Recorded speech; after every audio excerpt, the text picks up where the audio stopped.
I am students of promise. Each day is promising. Each school year is promising. My future is promising. But first, I must promise myself that I would do my best, settle for nothing less, as I respect others, my community, and myself. I am important, yes. I am smart, yes. I can achieve, yes. I am a student of promise. That's what's up, yes. This is Clarence Bozeman, everybody. Thank you so much for being here, Mr. Clarence Bozeman. You just got done telling everybody how some of the memories that you've had still affects you to this day, how real that is. And so before we sat down, I asked you, let's talk about forgiveness. And do you have that lesson down? Or is it still? You know, during my Christian journey, forgiveness is a marathon for me. First of all, because of all the things I have experienced and then I have seen, I have witnessed, it was a very difficult thing for me to forgive. But as I grew older and as I'm growing older, some of the things that have been, some of the traumatic experiences that I have had have begun to become reticent in my background, but they haven't left. So forgiveness to me, is a consistent art of letting go. And I don't think that you can forgive and forget, or forget and forgive. I think that they run tandem. So as you learn to forgive, you learn to forget too. And it takes a weight off of you because of the emotional draining that hatred has for you. So in the most simplest form, if somebody goes, how do I forgive? How do you let it go? Especially when, like you said, you don't necessarily forget anything. That you don't necessarily forget anything. I think that the first thing that when you are in a traumatic situation and forgiveness becomes the art, first of all, you must get on your knees and ask the Lord to guide you in a way that allows you to forgive the person who has arbitrarily or calculatedly hurt you. And that's difficult. However, you cannot do it alone. You must have the Holy Spirit and the Lord to work on you. And it doesn't come overnight. So, as you go from day to day and you think about all aspects of the hurt that you have been traumatized with, then one day you will say, is it worth it or was it worth it? But it does not remove the sting of hurt, but you must plow through it. And you, as I said, for the sake of repeating myself, you cannot do it alone.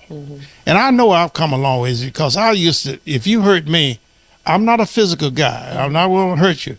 But if you ever needed a favor and I could grant it and you had hurt me. Oh, wow. That's so interesting that you use that analogy. Yeah. Because some people wouldn't think of it like that, right? Usually we associate unforgiveness with anger and bitterness, but I, guilty here, have found myself being a little more calculated, right? And I think one of the biggest life lessons that I've learned in terms of forgiveness is something that I feel like goes hand in hand, which is grace. Yeah, well, let me twist it a minute, ask you a question. Talk to me. I spoke to a Jewish congregation not too long ago. And I asked them the salient question.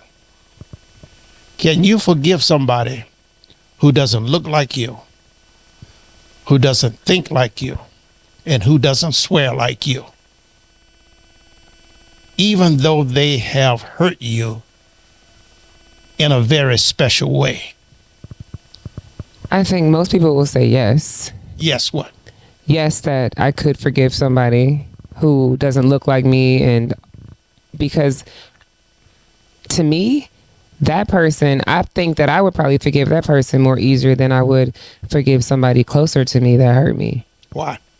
Because of the way I have feelings for you. I love you. You are part of my DNA, or you are a big impact. I shared things with you. This person, it hurt, but I don't really know you.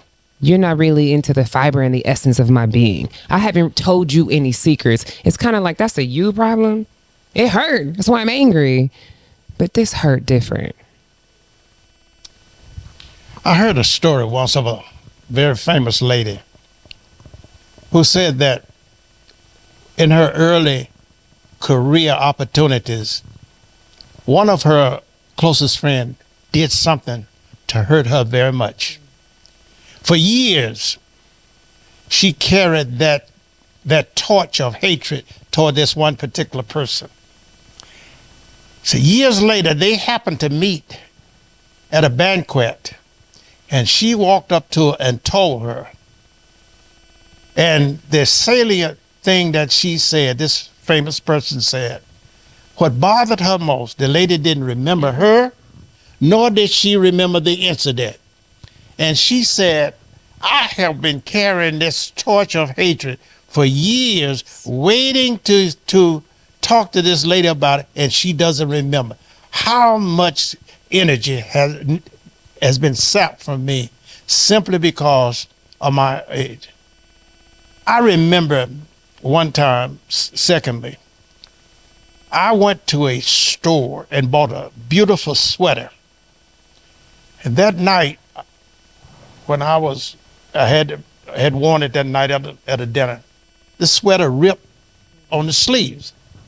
So all that weekend, I said, when I get to this store, I'm going to curse this man out. I'm going to tell him that this sweater, I paid too much money for it, and you just wait. And if he says this, I'm going to say that. And if he does this, I'm going to do that. So when I got to this store, I walked in with the sweater, and he said, I am sorry, Mr. Bozeman. You can get your money back, or you can get a new sweater, whichever you desire. Sapped all of that weekend. I had been plotting.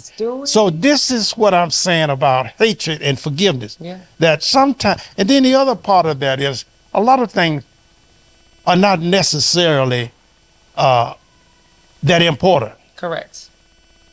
Martin Luther King says, as a human being, you must learn to maximize the minimum and minimize the maximum. Yeah.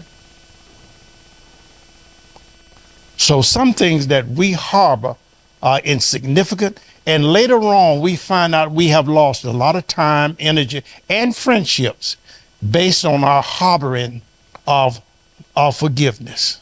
But you have to learn that now. You can't, you have to learn that, and you have to have the help of the Lord. I don't care how you... I agree, and it has to be intentional, right? Because we are fighting against the flesh, the natural response of the anger and the bitterness and the hatred. You have to be intentional to want to forgive. You have to be intentional to want to get that out of you. It's funny that you said those two stories, because I actually have been on both sides of the coin. I actually remember what it was like as a teenager, hating someone, and I mean like truly hating someone, and then my grades started to fall, my attitude started to change, and I started to feel, I'm always very in tune with myself. I started to feel different. And I remember feeling so dark inside, and I remember being angry and looking at the person that I was angry at, and they were laughing with someone else in my family. having a great time. And it was like for a second, I had almost like an outer body experience. And I saw me being angry, but they still living their best life. Yeah. So I remember that night, I was 16 years old. I still remember it was like it was yesterday. I fell on my knees, and asked God to teach me how to love again, teach me how to forgive. And then we have a great relationship now.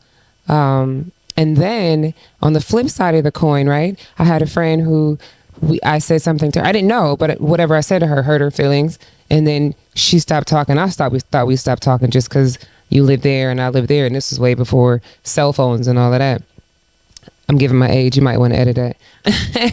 But I ended up seeing her maybe 5 years later. And, I had a son at this point in my life. And I remember her expression was like, I missed out on, because we were close. She was like, I missed out on your life. Like you had a baby and da-da-da-da-da. And I didn't, and just like your friend or the celebrity said, I didn't even remember what I was like, oh my gosh, I said that to you.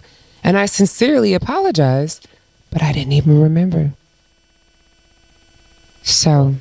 The thing of it is, human beings are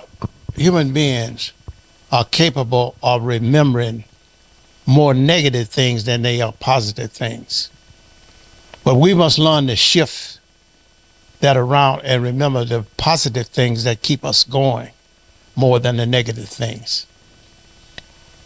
We tend to seek revenge immediately, if not sooner, of somebody who has hurt you. Particularly in a divorce situation, ex-husband, ex-boyfriend, ex-lover, what have you. The moment that they hurt us, we want revenge. But the thing that I read one time in a sociological review is that out of your whole life, you're only going to have 7 friends in your life. 7. And a friend is a person who has nothing to lose or nothing to gain on your failures or your successes. Let me repeat that. Please. A friend is a person who has nothing to lose or gain on your failures and successes. A friend will tell you when you're wrong. Yes. He will tell you when you're right. Yeah. And not make judgment about our relationship. That is why the 7 is so difficult. Now, how this sociologist came to 7, I don't know. Mm-hmm.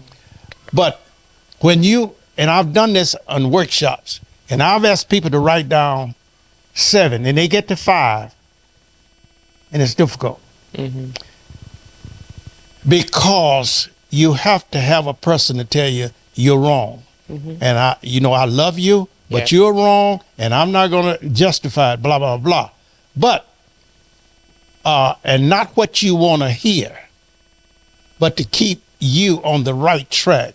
And our friendship grows stronger day by day when you're able to say to the other friend, you're right. You're right. Thank you so much. And on that note, thank you so much for being here. This has been Backstage with E Nicole. You want to shout Rogers? Julia Rogers. Okay. You own something tonight. You didn't take your medicine today, did you? Why? Because I don't remember the names? You don't remember. I'm older than you are, and you don't remember names like that. What's my name? I don't know. No, I done said it 10 times since we you have. No. Oh, yes, I have. I said it in the camera about 5-6 times. What else live? And you've been sitting right here next to me, and you ain't even pick it up. Mr. Clarence Bozeman. See, you got it. You trying to be Erica and Julia Rogers. All right, here we go. You might want to keep that in there because that's pretty funny.